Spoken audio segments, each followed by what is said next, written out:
हमने जो भी प्राइस स्ट्रैटेजीज डिस्कस की हैं अभी, वो डिस्काउंट ओरिएंटेशन है, प्राइस ओरिएंटेशन के ऊपर है, कंपटीशन ओरिएंटेशन के ऊपर है, कॉस्ट ओरिएंटेशन के हवाले से जो भी स्ट्रैटेजीज अभी डिस्कस की हैं, हम उसकी इंटीग्रेशन को क्विकली रिव्यू करते हैं ताकि हमें एक बेहतर अंडरस्टैंडिंग आए कि वाकई हमारा कॉन्सेप्ट क्लियर है इस पर्टिकुलर पर्सपेक्टिव में या नहीं है. So integration of approaches to pricing strategy, because after identifying and selecting the price strategy you have to integrate it with the whole concept. तो सबसे पहले हमारे पास जो क्वेश्चन है वो if prices are reduced will revenue increase greatly. ये जो impact है, ये जो क्वेश्चन है, ये किस तरफ ट्रांसलेट कर रहा है, कौन सी अप्रोच को ट्रांसलेट कर रहा है. तो अगर आप अंडरस्टैंड करें, ये प्राइसिंग की क्वांटिटी के साथ रिलेशनशिप को बात करें कि अगर प्राइसेस रिड्यूस की जाएंगी तो अल्टीमेटली टर्नओवर इंक्रीज हो जाएगा. तो it is about the demand orientation. यहाँ पे स्पेल आउट कर दिया गया है कि it is about demand orientation. So if the prices are reduced ultimately the turnover will increase. If the prices are increased, ultimately the turnover will reduced.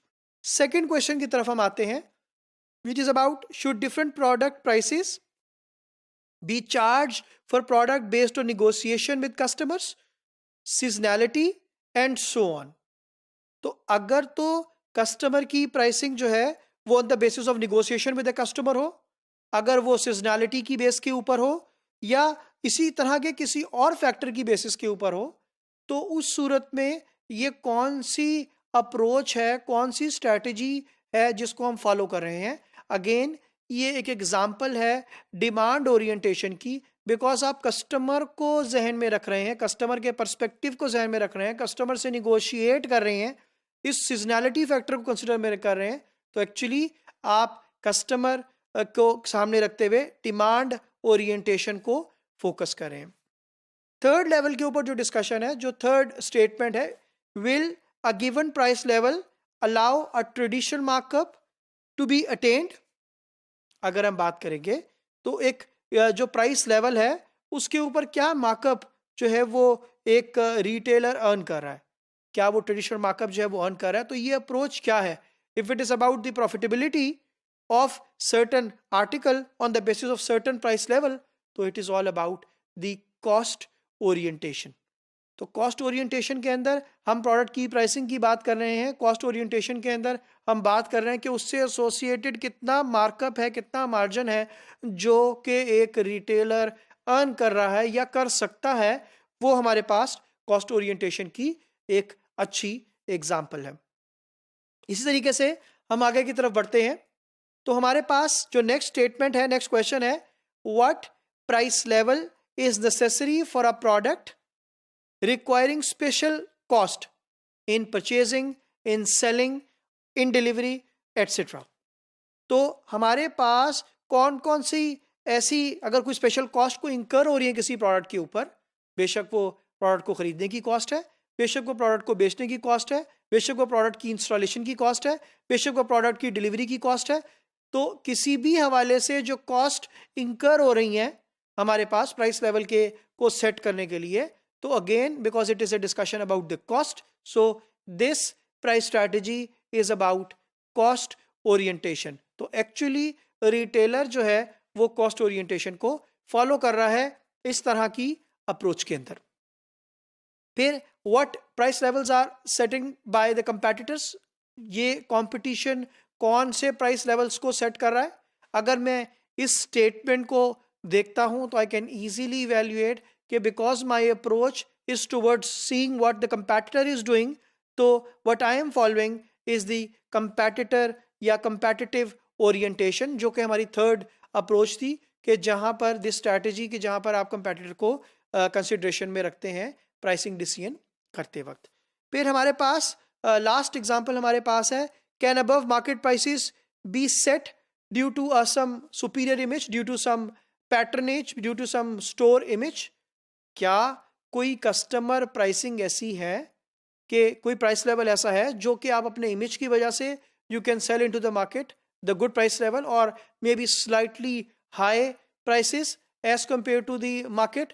तो yes, ये again competitive orientation है क्योंकि आप कंपटीशन को सामने रख रहे हैं और वो जो स्लाइटली हायर की बात हो रही है that is as per the competition, as per the your image with the competitor. If the competitor is an unorganized sector and you are an organized sector, इस सूरत के अंदर you can take an advantage of some percentage of margin over your competitor because your image is better than the competition. तो ये approach हमारे पास competitive orientation की है. तो यहाँ पर हमने कॉस्ट ओरिएंटेशन की एग्जांपल भी डिस्कस की है, हमने यहाँ पर डिस्काउंट ओरिएंटेशन की एग्जांपल भी डिस्कस की है, और यहाँ पर हमने कंपेटिटिव ओरिएंटेशन की एग्जांपल भी डिस्कस की है.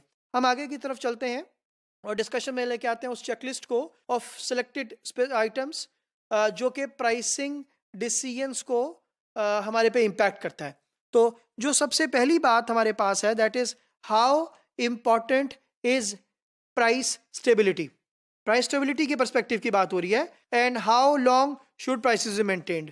बहुत इंपॉर्टेंट बात है, क्या मार्केट में प्राइस की फ्लक्चुएशन बहुत ज़्यादा है या प्राइस स्टेबल है, और अगर स्टेबल है तो कितने अरसे तक आपने उस प्राइस को मेंटेन रखना है, ताकि एक रिटेलर ये इंश्योर कर सके कि मैं क्या लॉस कर रहा हूँ या मैं कितना लेस मार्जिन अर्न कर रहा हूँ या मैं कितनी देर तक ये मार्जिन अर्न करूँगा.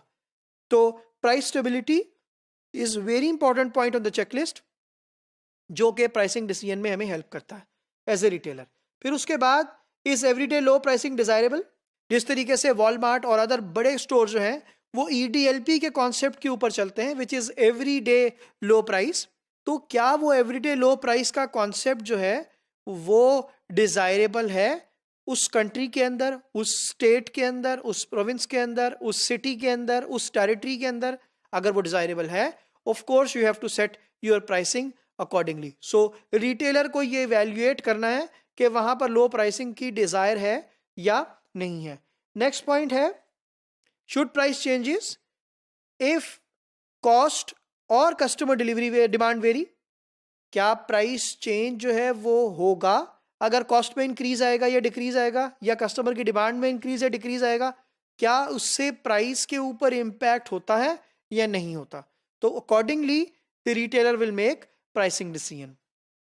Then should the same prices to be charged to all customers buying under the same conditions, or there have to be different prices for different customers buying under the same conditions or buying under the different conditions? तो क्या आपने price levels रखने हैं वो different customers for same customers, or you have to treat everyone same, or you have to offer same conditions, the same pricing for everyone?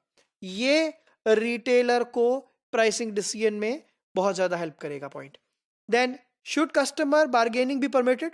जिस तरीके से आप ऑब्जर्व करते हैं ओपन मार्केट के अंदर कि कोई भी कस्टमर जब जाता है तो वो बार्गेन करता है विद द रिटेलर. बेशक वो एक रेडी वाला हो, बेशक वो एक कन्वीनियंस स्टोर हो, बेशक वो एक अच्छा स्टोर हो, तो कस्टमर की बार्गेनिंग जो है वो करता है. तो आपको ये देखना है क्या the bargaining is permitted in the store और नॉट, और accordingly you will set your pricing. Should odd pricing be used? क्या odd pricing which is 6,999 rupees वाला कॉन्सेप्ट, या आप कैसे 7,599 या 699, 999? So odd pricing should be used or not depending on the culture of the country. आप ये decide करते हैं and then accordingly you act.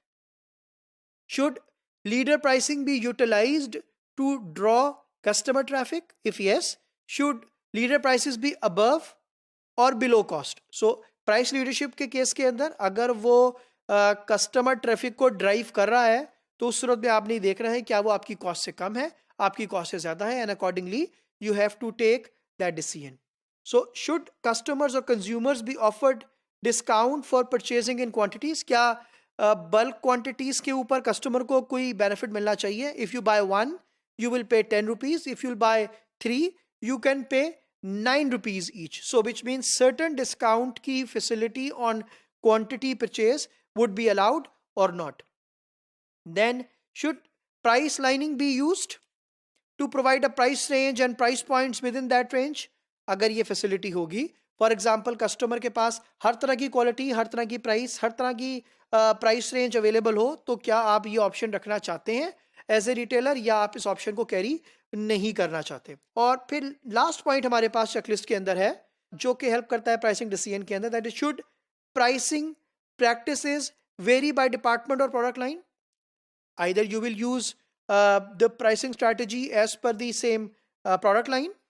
क्या वो ऑयल कैटेगरी के ऊपर, घी कैटेगरी के ऊपर, सेम प्रोडक्ट लाइन के ऊपर हम बात कर रहे हैं, किसी एक पर्टिकुलर डिपार्टमेंट की बात करें, या ओवरऑल स्टोर के हवाले से हमें वो प्राइसिंग प्रैक्टिस को फॉलो करना है. So what should be the practices which should be follow by department, by product line, हमें उसको स्पेसिफाई करना है. तो यहाँ पर हमने इस चेकलिस्ट में वो तमाम पॉइंट्स आइडेंटिफाई किए जो कि रिटेलर को प्राइसिंग डिसीजन लेने में हेल्प करता है. और अगर रिटेलर्स के पास इन क्वेश्चंस के आंसर हैं, he can easily specify and develop इस अपनी प्राइस स्ट्रैटेजी को, ताकि जो कि कस्टमर के लिए बेनिफिशियल भी होगी और रिटेलर के लिए भी फ्रूटफुल होगी.